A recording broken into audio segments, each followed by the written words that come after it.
विरोधकांकडे पंतप्रधान पदाचा उमेदवार नाही म्हणून टीका सुरू आहे। विरोधकांकडून होणाऱ्या टीकेला समरजित घाटगेंनी आता उत्तर दिलंय। मोदी महाराष्ट्रात नाही तर सर्व राज्यांमध्ये फिरतात। काँग्रेसच्या जाहीरनाम्यावरून त्यांची विचारधारा कळते असं घाटगे म्हणाले।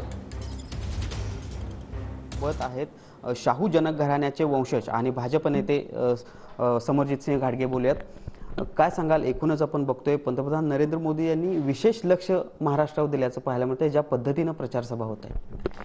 मला असं वाटतं की प्रत्येक राज्यामध्ये उत्तर प्रदेश, कर्नाटक, मध्य प्रदेशमध्ये तुम्ही जर सभांचा आकडा काढला, जेवढे राज्यामध्ये होत आहेत तेवढंच देशामध्ये त्यांना 400 पार आकडा करताना प्रत्येक राज्य मोदीजींना महत्त्वाचं आहे। काही दिवसापूर्वी कोल्हापूरमध्ये देखील त्यांनी एक सभा घेतली। या सभेनंतर विरोधकांकडून टीका होते की छत्रपतींना हरवण्यासाठी नरेंद्र मोदी मैदानात उतरले आणि हे जनता लक्षात ठेवेल।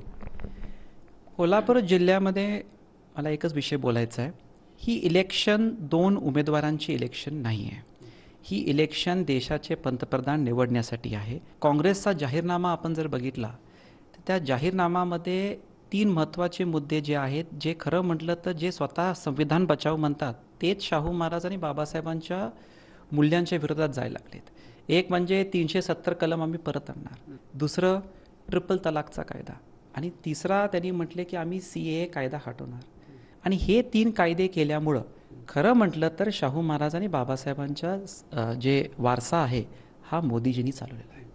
कोल्हापूरातून जे काँग्रेसनं जो जाहीरनाम्याचा तुम्ही उल्लेख केला, त्याच काँग्रेसमधून शाहू छत्रपती जे शाहू महाराजांचे वंशज आहेत ते निवडणुकीच्या मैदानात आहेत।